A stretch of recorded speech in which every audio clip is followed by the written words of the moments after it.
James looked around at all of us and spoke up. My wife, as the eldest daughter, will inherit these stocks and the $100 million from Mom's estate. I couldn't believe my ears. James. My sister stood up and faced James. What do you mean? You have the right to receive it, don't you? Mom would be happy about it. She covered your debts before, didn't she? However, this isn't a typical case. In Mr. Smith's case, things are a bit different, right, Robert? Yes, James, I apologize for the late introduction, but this lawyer is the executor of Mom's will. Executor of the will? James looked suspiciously between me and the lawyer. Yes, Mom asked him to handle it while she was alive. Yes, I am responsible for carrying out the contents of the deceased's will. And what does the will say? Surely it doesn't state that the eldest daughter won't inherit anything. James said with a thin smile. That's correct. My name is Robert Smith. I'm in my late 50s, entering the latter half of my life. My daughters are growing up and at the age where they prefer hanging out with friends. On weekends, my wife and I often relax together. One sunny afternoon, we were enjoying coffee on the terrace after lunch. The phone rang, and my wife got up, saying, "Yes, yes." The moment she heard the caller's name, her face tightened. I could tell she was shaken, her voice trembled as she replied. I stood up to go to her when the call ended. Your mom has passed away. We knew she didn't have long, but the reality still shocked me. Mom had been in the hospital for a long time. I couldn't remember the last time we talked. Lately, she rarely regained consciousness, and the doctors had told us to prepare ourselves. It was about 6 months ago when her illness was discovered, and she was hospitalized. My wife and I took care of Mom. She had been a single mother after losing her husband early, and now she had only me to rely on. I wished I could have been a better son. I wished I had talked to her more. Hearing the news of her passing, I was overwhelmed with sadness and regret, but the image of Mom in my mind was always smiling. When I was a kid, I was timid and would come home after being bullied at school. Mom, who was strong-willed, would storm over to the bully's house. She was the opposite of me, who avoided conflicts, but she would always smile and say, "You take after your dad." Many times, her strength helped me, and even as an adult, I could never go against her. Mom was strong and strict, but she raised me with immense love. As a single woman, I now understand how challenging it must have been. I had an older sister, but she left home long ago and we had lost contact. However, I had to find a way to inform her about Mom's passing. First, I called Mom's lawyer. After the hectic days of funeral preparations, Mom's ashes were finally back home. That day, relatives gathered at our home to offer incense to Mom, who had returned. The lawyer who had helped Mom had just arrived, and we were about to discuss the will. The doorbell rang. My wife went to the door, but before she could open it, a rough voice shouted, "Coming in," followed by loud, heavy footsteps. "Everyone is here." A man entered the living room. "Discussing the inheritance without us?" James. I couldn't hide my surprise at the sudden appearance of my brother-in-law. He plopped down on the nearby sofa as if it were his own home. Behind him, my sister Nancy peeked out timidly. "Robert, it's been a while." It had been over 10 years since I last saw her, and she was no longer the person I remembered. My sister used to have a bright, cheerful smile, but now her eyes were lifeless, and her complexion was poor. Seeing her looking so much older than her actual age unsettled me. "Nancy, you came. Thanks for contacting me. I'm sorry I couldn't make it to the funeral." She looked down apologetically as she spoke. There were so many things I wanted to ask her, but after 10 years, I found it hard to say anything. "Too bad about your mom. She died with a lot of money saved up, made quite a bit off those stocks, right?" James said to me with a greedy grin. "Honey, that's a terrible thing to say." When Nancy scolded him, James glared at her. "What, it's true, isn't it? You didn't even do anything for her. It's really sad." That's because you. Nancy looked like she wanted to argue but quickly fell silent. James sneered at her and said, "Go on, at least offer some incense. Apologize for being such an ungrateful daughter." Nancy pressed her lips together as if holding back something and sat in front of Mom's ashes. Mom's family was originally wealthy. When Mom married Dad, her parents were against it, leading to an almost complete estrangement from her family. Even after Dad passed away, she refused their offer of financial help and raised us on her own.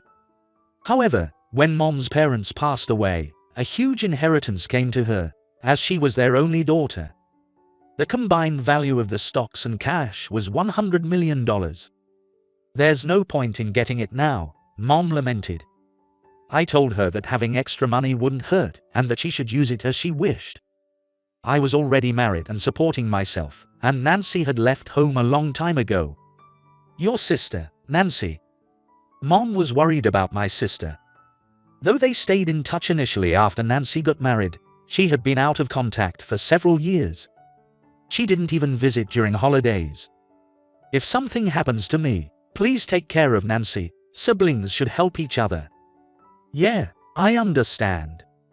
But the contact information I had for Nancy was outdated, and I had no idea where she was or what she was doing." Mom's words had always made me worry about Nancy. Although there was much to catch up on, our reunion after such a long time wasn't the moment for it. "Mom," Nancy murmured as she clasped her hands together for a long time.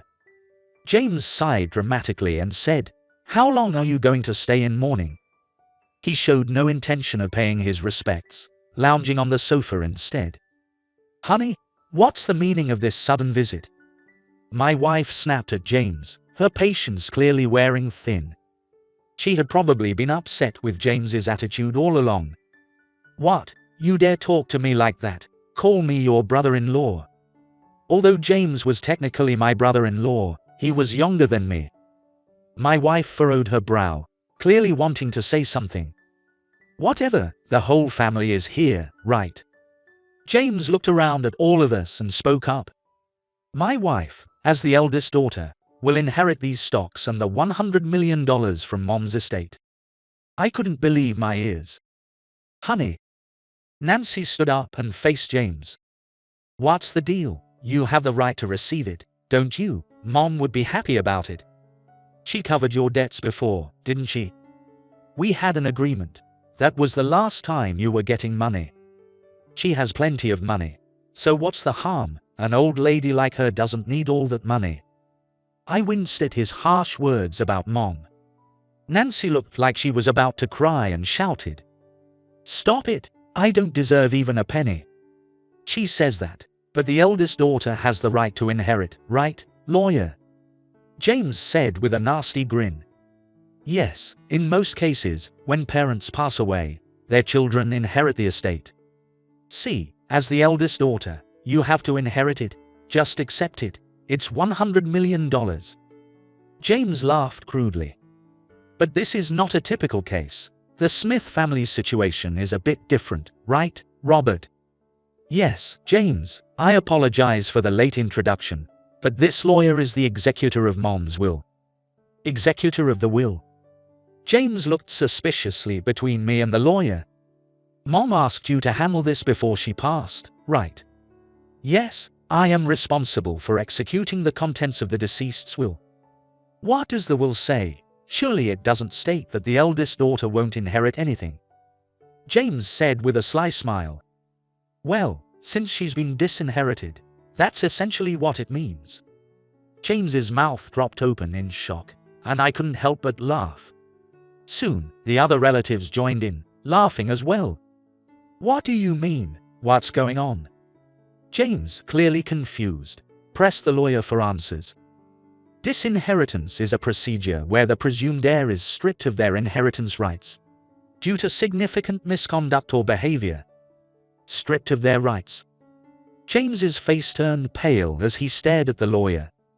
"What a pity," my wife said with a playful expression, getting back at James for his earlier comments. The relatives, seeing this, burst into laughter. "By the way, if you are disinherited, You also lose your right to the minimum guaranteed inheritance share, the lawyer added. Hey, you knew about this. James turned on Nancy, almost grabbing her. I didn't know. I hadn't been in contact for so long. There's no way this is happening. You borrowed a significant amount of money from the deceased during her lifetime, didn't you? The lawyer said, causing James's eyes to dart around nervously. She did it on her own. What? You forced her to? Shut up! James shouted, making Nancy flinch. Damn it, you tricked me. I only married you because you said your family was rich. You can't say that. Nancy was shocked by James's words. James, who was certain he would inherit the estate, directed all his anger at Nancy. Damn it, everyone's making a fool of me. He kicked a nearby chair with force, and Nancy, startled, shrank even more. Seeing her like that reminded me of Mom's words. I had to do what needed to be done. I had to convey Mom's feelings to Nancy properly. Nancy. I placed my hand on her shoulder. She seems so much smaller than the last time we met. Mom always said we should support each other as siblings. I first heard about disinheriting Nancy when Mom was about to be hospitalized. When I asked her why, Mom said she had concerns. She noticed something odd when Nancy mentioned her large debts. Of course, the fact that Nancy had incurred such debt was alarming to our family, knowing her usually serious nature. However, Mom didn't ask for the reasons behind it. Mom took on the debt without asking any questions. However, after that, Nancy lost contact with us. Even when Mom tried to reach out, she couldn't get through. I had the same issue with the contact information I had. Mom was always worried that something might have happened to Nancy. You and your sister didn't take after me, Mom would say with a gentle look in her eyes, glancing at me. Do you remember when Nancy was in elementary school? Once, Nancy didn't come straight home, and Mom and I got worried and went looking for her. We found her alone in a dark park, crying because a cat wouldn't move off her lap. I asked, "Why don't you move it?" And she replied, "If I move it, it'll wake up." It just made me laugh. She waited there without eating dinner, just so the cat could sleep. If it were me, I would have moved it, no matter what. Unbelievable. Mom laughed as she recalled the memory. She's just too kind. Mom's worries seem to stem from that. Do you think she's having problems with her husband? Well, if she's staying with him because she wants to, that's fine, but if she's forcing herself. Mom seemed to have something in mind. If it's just about money, they'll come after my inheritance, claiming the right to it because she's the eldest daughter. You mean James will say that? Is that why you're disinheriting her? Won't Nancy be shocked? I said that at the time, but Mom turned out to be right. A mother's intuition is incredible. When I die, tell her this, Mom said with a resolute tone. Robert, do you think she'll understand if that's all I say?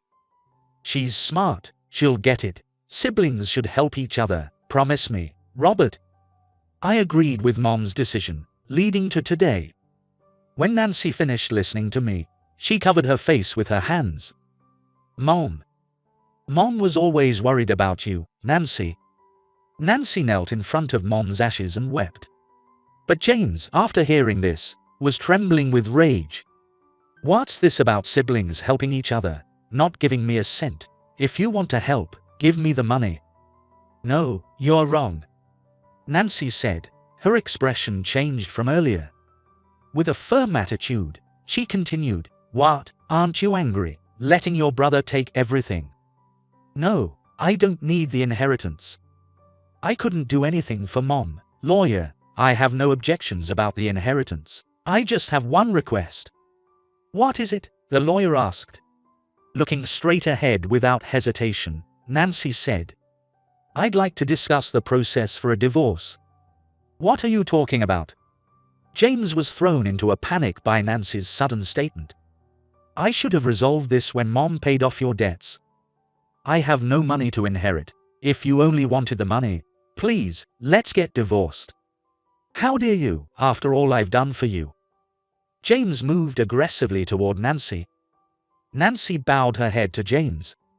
"Thank you for everything," Nancy said, bowing her head with determination. James looked down at her with cold eyes. "Yeah, if there's no inheritance, there's no point in staying with you. I don't want a penniless old hag. Marrying you was a mistake." Nancy kept her head bowed, not arguing against James's harsh words. Seeing this, the lawyer spoke up. "Nancy, regarding the divorce consultation, does your husband always speak to you in such a violent manner?" "Violent? I'm not sure if that's the right word." Nancy looked thoughtful as she replied. "Does your husband often blame or criticize you?" "Yes, but that's because I can't understand him properly." For some reason, Nancy seemed to be defending James. She appeared somewhat shaken. It was clear to me that James was selfishly attacking her. And it wasn't just me, all the relatives present could see it too. I began to understand the meaning of Mom's concerns. If you can't talk to him as an equal, or if you feel fear because of his actions, that's a form of abuse, the lawyer said, making James furious. "What abuse, you fraudulent lawyer?" Nancy looked between the shouting James and the lawyer, with a look of resolve in her eyes. Sensing Nancy's determination, the lawyer ignored James and continued speaking to her.